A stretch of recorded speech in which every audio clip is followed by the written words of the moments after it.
Hello 5A and welcome to our next chapter of Refugee. When we last left Mahmoud and his family, they were very close to the Hungarian border, and Mahmoud had had enough of being jailed and treated like a prisoner.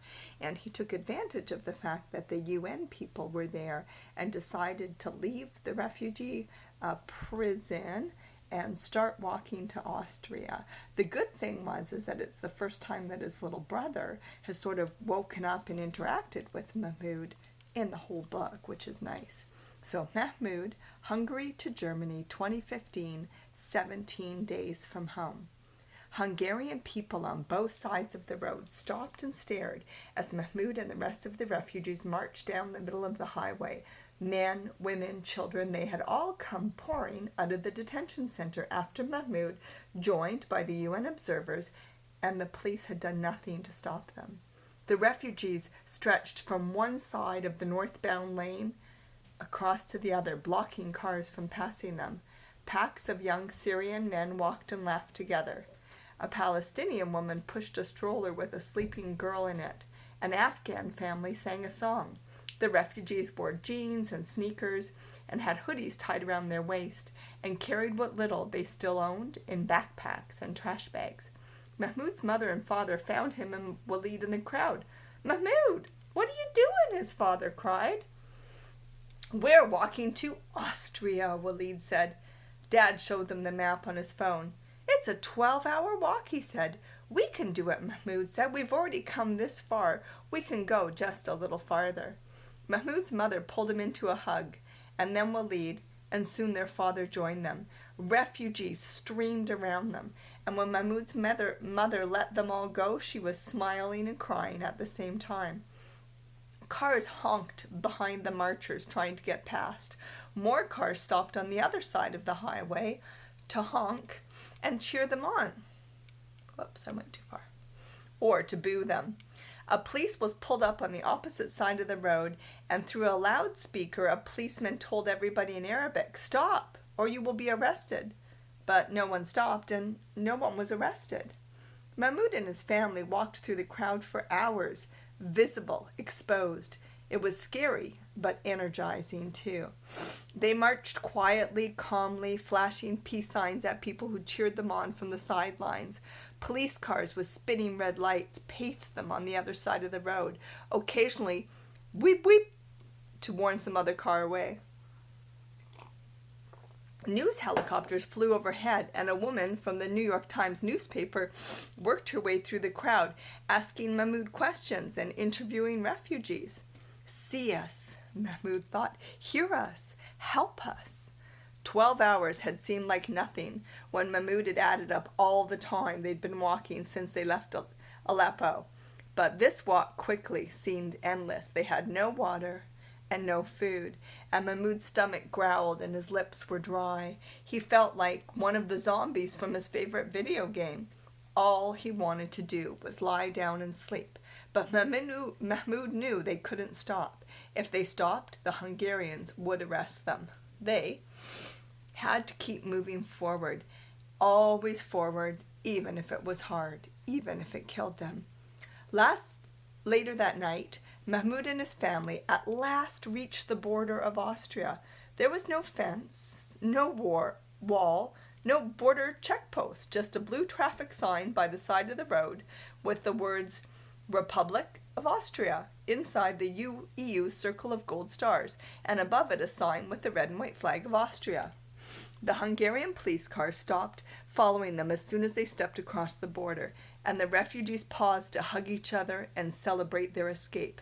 Mahmoud fell to his knees, fighting back tears of exhaustion and happiness. They had made it. It wasn't Germany, not yet, but Germany was only one country away.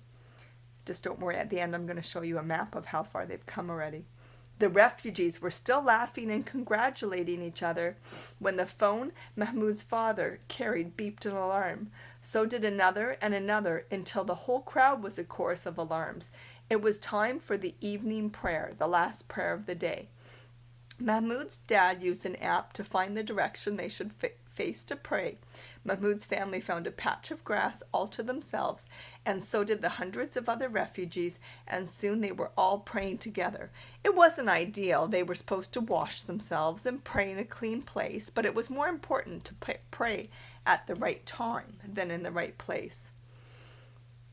As he recited the words, Mahmoud thought about them. You we worship, and you we ask for help. Show us the straight path.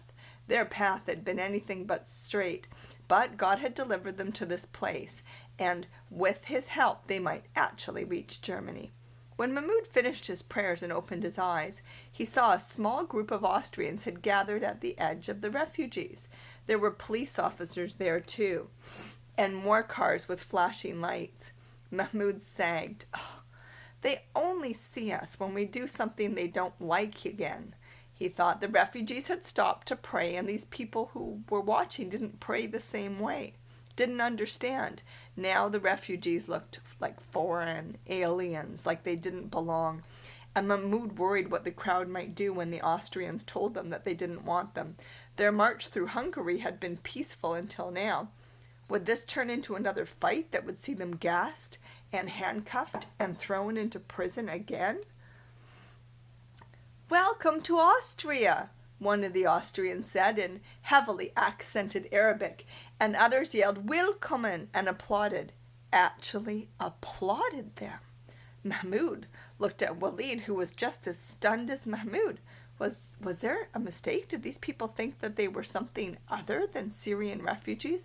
And suddenly they were surrounded by Austrians, men and women and children, all smiling and trying to shake their hands and give them things. A woman gave Mahmoud's mother a handful of clean clothes, and a man worried over his father's cuts and bruises.